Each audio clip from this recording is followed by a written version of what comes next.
everybody, and welcome to a brand new Pikmin 4 challenge. In this challenge, we're attempting to beat Pikmin 4 while using Oatchi as little as possible, which, yeah, it's going to be fun. Some major rules are I'm not allowed to use Rewind unless my captain actually dies, so I'm not forced into using Oatchi. And when I use Oatchi, it obviously goes ×1 on the counter in areas where it's forced, so I'll have an Oatchi counter on this video. And however, if I do use Oatchi in a situation where it's not impossible to beat without him, I'll be adding 5 Oatchi uses onto our Oatchi counter. So those are just the major quick things to deal with here, so let's get right into it. Naturally, the first thing we have to do is create a character. So obviously Oatchi Bad, and this very lovely looking individual is our great choice. So obviously doing an Oatchi list challenge is just absolutely splendid. So naturally the first thing we have to do is encounter Oatchi, which is just outstanding. And then the second thing we have to do upon starting the game is we have to use Oatchi, which is just absolutely peachy. That's what you like to see. There's no way past it, so we have to add 1 onto the counter immediately, about 30 seconds into the game. So that's just absolutely just great. Nothing could possibly go wrong from here, though. Like, we do have to get this Oatchi use out of the way so we can discover the most annoying Pikmin character of all time, in Mr. Colin. He's never done anything wrong in his life. He doesn't shut up also either, though. Like, that's just absolutely splendid. So yeah, well, 1 Oatchi use down the drain. So after 1 Oatchi use, naturally we have to use him again. So that's amazing. We have to use Oatchi for a second time. We have to just sit here and watch him as he digs this entire thing of dirt. I made sure to watch this entire thing for dramatic effect, naturally. So yeah, we have 2 Oatchi uses now, like a minute and a half into the game. So that's great. We get to here and Shepard's dying, scared, but we can beat this without using Oatchi. We send him away, and I just heroically beat the crap out of all these bulborb larvae, which is just very amazing. We get to escape without using okay, and we have to use Oatchi anyways, which is just absolutely splendid. So no matter what, we have to use Oatchi at least 1 time in here. just outstanding. So now we won't have to use Oatchi again for the rest of the tutorial. Oh, well, at least there's okay. We have to use Oatchi again here to get the Game Boy Advance down from this little ledge. We have to smack him in to the wall, and oh wait. Oatchi might die. He might get crushed. He might actually get crushed. Oh my god. Fuck! Anyways, now that that's out of the way, we won't have to use Oatchi again at all whatsoever in the tutorial. The tutorial wouldn't do that to us whatsoever. Well, at least Oatchi won't have to have another function, like carrying the onion back. Oh my fuck! Okay, well, we actually now get to watch the red onion roll into position very, very calmly after that very calm adventure. And now, well, the rest of the tutorial area is actually relatively easy, considering there are enough pellet posies all around that we're able to farm enough red Pikmin up to be able to complete the entire tutorial area, grab all the treasures without ever having to use Oatchi again in this area, which is just absolutely outstanding. Thank goodness. So let's get to day 1. So here we are on day 1, and it starts about just as you'd expect in the Sun-Speckled Terrace. We do absolutely nothing. Just kind of carry on how we'd normally do things. But just go over here, kill that, because we commit genocide here, break that wall. Just walk all along. We're very friendly. And we finally gain the ability to press the Y button, so now we can ditch Oatchi in a corner. Thank goodness we can abandon that useless dog now. To get rid of him. And of course, now we enter our first cave and encounter a nice big obstacle, an impassable wall, so that useless dog is now going to have to add another to the counter and make that 7 uses so far, which is just great. But then we encounter some ice Pikmin, which, I mean, that's just great. That's awesome. And now, we can't get this Florlick because I'm not using Oatchi and adding 5 to the counter, because that we don't have to do that. It's optional for a reason, which just amazing. So now we go to the Crackling Cauldron, and well, there isn't too much that happens here. It's actually really easy. You just ditch Oatchi really far away so he doesn't accidentally help, and just kind of carry on the events how he normally would. This cave is completely possible 100% without using Oatchi. So we just walk around. We find yellow Pikmin here, by the way, and you're gonna see me just beat this entire cave without touching Oatchi again. So naturally we get 100% in that one. It's relatively easy, and we're finally able to get this Florlick now that we have yellow Pikmin, so we're gonna be able to get 30 Pikmin in the field now, which is just splendid. During this day, obviously, we have 3 ice Pikmin working on these raw material, and we actually get to progress to seeing and finding, and then also actually collecting the yellow onion, which is just incredible. So now by day 2, we have just a whole whack ton of Pikmin types, a whole 3 types, which is just absolutely splendid. But remember those 3 ice Pikmin from earlier? I forgot they existed. So they're gonna go to sleep.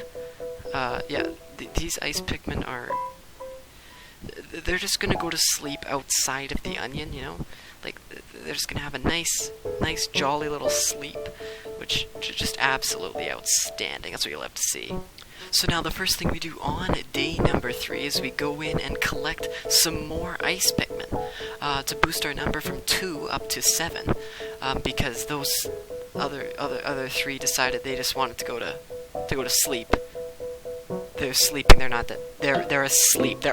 Anyways, so we go and absolutely slaughter the absolute crap out of this Bulbor. And then we go up to his friend up on top of the hill and absolutely slaughter the crap out of that one too. And then we build this bridge. And then obviously, so now it's looking quite good. And then I find this pumpkin, obviously, that I could have sworn had more sparkling value, but I thought this was going to get really close to actually being able to be done with the Sun-Speckled Terrace, but in actuality, it kind of got us nothing. So now we have to go into this Dandori battle, and you probably think, hey, I cannot beat a Dandori battle without using Oatchi. And later on in the game, you might be right. But for this Dandori battle specifically, it's really easy, because Olimar's AI is just, like, bad. He's very bad at the game, and I absolutely clobber the living daylights out of our friend Olimar. Anyways, so the rest of day 3, we just kind of, I go around and I make sure to get this treasure, because why not, right?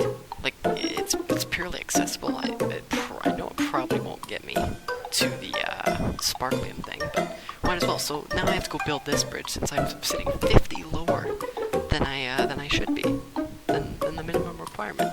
So we make sure to build that, and like naturally this area, I know, like I'm going here because it's my last ditch effort to have to do something without using Oatchi. And of course, like we're not gonna use Oatchi here at all. Like, why would we have? We're just going up a hill. Like why would we ever have to use Oatchi? Like, in the slightest, like, why? Are you free? So here we are. As you can see, I'm doing the cha-cha slide, trying to get up this hill. I just can't. Nothing I can do. I'm moonwalking. I'm doing the Never Gonna Give You Up dance that Ghastly does. I'm doing the cha-cha slide again. I'm doing the Gangnam Style. We're doing everything else, and it just simply, it just does not work. So obviously we have to increase our counter by 1, and then we'll be able to walk right on up.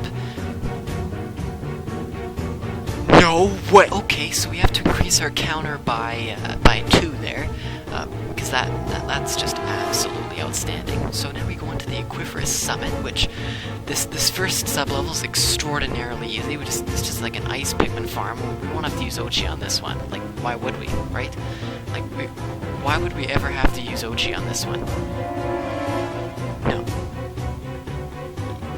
You gotta be joking. You've gotta be joking. So, yeah, naturally we have to use Oatchi again, because why not? I picked the wrong way for sure. We've had to use 3 Oatchi uses now, just to get through the first sub-level of this cave, which is just amazing. I love that. But we get the treasure, and then we get to this room of sub-level 2. There's no real difficulty apart from getting this treasure, because it's impossible without using Oatchi to jump up and be level with that. So I do have an idea on how to get this, so we'll have to come back later because I don't have yellow Pikmin with me right now, obviously, and so we'll come back to this in just a minute here. So we get out of that cave, get the castaway, obviously, and then we get all this. Make sure to push that down, we move our base, and then we fight the Porquillian, which is actually really easy. It's just, excuse me, a lot of lateral movement, just kind of back and forth. Can't really hit you, especially if you stay at a distance and move side to side. From there, I went to go try and get this treasure. Initially, I thought it was actually going to be impossible since I couldn't get it there. But then I realized we can just walk around the side here, which is just, that makes it a heck of a lot easier. Throw yellow Pikmin up. We do need 20 though, and I only have 10 in my party right now, so obviously we're going to have to go get some more to be able to collect this treasure, and it shouldn't be too difficult to get, obviously, because it's just kind of walking around the side. So we go in there and I accidentally fall into this thing, so we're gonna have to take a second attempt, I guess, back at it, since you can't get out unless you go around back. So we just gotta walk up the entire hill again, which is totally fine. And then I go to do it again here and get the perfect drop, and then perfect. We need 20 yellow Pikmin, and then of course 4 of them get cut off. So that's just great. They can't get out, so now we're gonna have to go and reset for a 3rd time, if you count that first initial realization attempt. So which is awesome. Then we finally get back over here, and I decide, no, I'm just gonna throw them across to make sure they get over there. The red Pikmin I don't really care about since they don't help, since I can't throw them up. But we get them into the right position, and then we waltz on over very gracefully to our treasure, and then we mess up throwing the first time, and then we finally figure out how to properly angle the throw and get them right on in there to perfectly collect that treasure. Absolutely outstanding. And now we go back into the Aquiferous Summit with yellow Pikmin this time to actually be able to try and collect this treasure, which obviously getting it down is really easy. It only takes 3, and the hardest part, actually, about getting it down is that guy that decides he's going to drink a nectar instead of actually carrying it and doing his job, which is just awesome. There's a red candy pop bud guy, so that's awesome. We go through here. Oatchi can't go through, but that doesn't really matter. And then we get a nice cutscene that plays and I realize that the yellow Pikmin also can't get through, which I should have known that from the beginning, but so now the difficult part comes in. I have to angle a yellow Pikmin throw up here to hopefully hit this button, and we managed to get it right here. It, like a perfect throw, it perfectly hits the corner, just amazing. And obviously, as you're going to see here, I speed it up, and we're pretty easily able to obtain this treasure, and then we have to go back through sub-level 1, go back to sub-level 1 in order to actually leave, which is, we go backwards through the cave, which is totally cool. Luckily this time, since I'm going backwards, I don't have to add another counter, another Oatchi use to the Oatchi use counter, and we get to get right on out of here, and we get to collect a perfect amount. We get 100%. Now we're just kind of running along, get some raw material for the remainder of this day, which that's really about it. Nothing really interesting happens for the remainder of this day, other than the fact that we get raw material, which in the end we end the day here, which obviously, as you know, we're complete and sparkling. So yeah, that will conclude this first episode of the Pikmin 4 without Oatchi challenge, and not looking too shabby thus far. So I'd like to think, obviously, sorry, I'm gonna restart here. Not looking too shabby thus far. We have 10 Oatchi uses so far, all of them mandatory in order to progress with the game. And we have officially completed enough the Sun-Speckled Terrace to be able to advance to the Blossoming Arcadia. So thank you all very much for watching this episode, and in episode 2 we will tackle the 80% of the Blossoming Arcadia to get through, get enough Sparkling to move on to the following area. Bye! Thanks for watching.